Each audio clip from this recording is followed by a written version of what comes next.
নমস্কার বন্ধুরা, আশা করি সবাই ভালো আছেন, সুস্থ আছেন।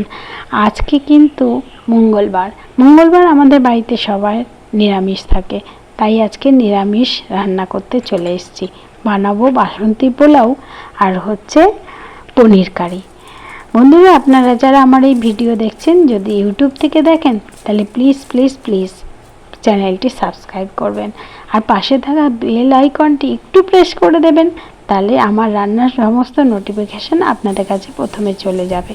এবারে চলে এসেছি রেসিপিতে। আমি আমাদের বাড়িতে এই পনিরটা বানিয়ে নিয়েছিলাম, কিনে নিই 1 কিলো দুধ দিয়ে এই পনিরটা বানিয়েছিলাম। যাই হোক, এইবারে পনিরটা আমি বানানো দেখাইনি। এইবার মশলা বেটে নিচ্ছি। নিয়ে নিয়েছি 8-10টা কাজু আর 2 চামচ পোস্ত, আর দিয়ে দেব 3 থেকে 4 চামচ টক দই, ঘরে পাতা দই, বা আপনারা আপনাদের দোকান থেকেও কিনে আনা দিতে পারেন। পেস্ট হয়ে গেছে, ঢেলে আলাদা জায়গায় নিয়ে নিচ্ছি। এবারে এতেই আর একটা মশলা করব। এতে দিয়ে দিলাম একটু জিরে গুঁড়ো, এবারে দিয়ে দেব একটু গরম মশলা গুঁড়ো, তারপরে দিয়ে দেব আমি আদা কুচি 1 কোয়া মতো আর 4টে শুকনো লঙ্কা। এটাকে একটা পেস্ট করে নেব। এটাও পেস্ট হয়ে গেছে, ঢেলে নিলাম। এবারে চলে যাব চাল। আমি 1 কাপ চাল নিয়েছি, ওই 150 মতো চাল।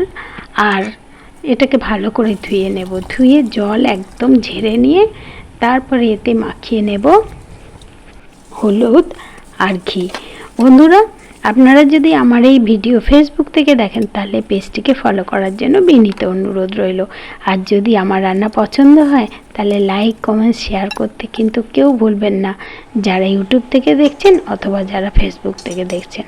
এবারে চালটায় আমি ঘি আর হলুদ মাখিয়ে নিলাম, নেওয়ার পর রেখে দিয়েছি। এইবার কড়াই দিয়ে দিয়েছি ঘি 1 চামচ মতো, আর দিয়ে দিলাম কাজু, আবারও দিয়ে দিলাম 8-10টা কাজু, আর কিশমিশ, 2টো তেজপাতা, 2টো শুকনো লঙ্কা, আর কিছু গরম মশলা গোটা দিয়ে এবার সেই মেখে রাখা চালটা দিয়ে 2 মিনিট মতো নাড়াচাড়া করে নেব। 2 মিনিট মতো নাড়াচাড়া করে নিয়ে তারপর যে কাপে আমি চাল মেপেছিলাম সেই কাপেরই 4 কাপ জল দিয়ে দেব। দিলেই কিন্তু একদম ভাতটা ঝরঝরে হয়ে যাবে, আর পরে কোনো জল অ্যাড করতে হবে না। দিয়ে দিলাম স্বাদ মতো নুন আর পরিমাণ মতো চিনি। চিনি আমরা বেশি দেব না, কারণ আমাদের বাড়িতে চিনি বেশি কেউ খায় না, মিষ্টি। আচ্ছা, ঢাকা দিয়ে দিয়েছি। এবারে আমি রেখে দিচ্ছি ভিনিগার আর হচ্ছে হিং, এটাকে দিয়ে দিলাম, ভিজিয়ে রাখলাম। 1 চামচ ভিনিগারে সামান্য একটু হিং ভিজিয়ে রেখে এবার কড়া বসিয়ে দিয়েছি। প্রথমেই দিয়ে দেবো সেই হিং আর ভিনিগার ভিজিয়ে রাখাটা, প্রথমেই আমি এটাকে ভেজে নিচ্ছি পনিরটাকে। পনিরটা আমি এইভাবে কেটেছি, আপনারা চাইলে আপনাদের পছন্দ মতো বড় ছোট সাইজ করতে পারবেন।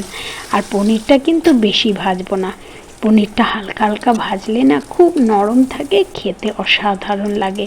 আর এটা যেহেতু ঘরে কম পাতা করা পনির, খুবই ভালো।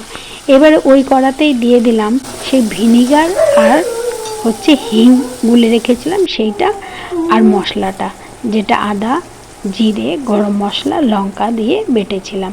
এবার দিয়ে দিলাম নুন আর দিয়ে দিলাম একটু কেশরি মেথি, দিয়ে ভালো করে এটাকে কষিয়ে নিয়েছি। নিয়ে দিয়ে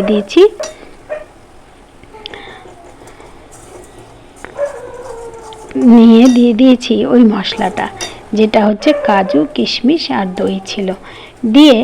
দেওয়ার পরে ভালো করে কষিয়ে নিয়ে জল দিয়ে দিলাম। দেওয়ার পর একটু কিশমিশও গোটা দিয়ে দিলাম। দিয়ে কিছুক্ষণ পরে যখন ফুটে যাওয়ার পরে দিয়ে দেব এই পনিরগুলো। বন্ধুরা, আমি ওই লাস্টের যে পেস্টটা সেটা হয়তো দেখানো হয়নি আপনাদেরকে দেওয়াটা, কিন্তু সেটা দেওয়া হয়ে গেছে। এবারে হয়ে এসেছে ফুটে, দেখুন কি সুন্দর দেখতে হয়েছে। কোনো রকম হলুদ দিইনি, তাও কিন্তু কি দারুণ একটা কালার এসেছে, বেশ অসাধারণ। এইবারে আমার তো আগেই বাসন্তী পোলাও হয়েই গেছিলো, আর হয়ে গেল পনির। এইভাবে একবার বানিয়ে খেয়ে দেখুন, আহা, শুধু আহাই বলতে হবে।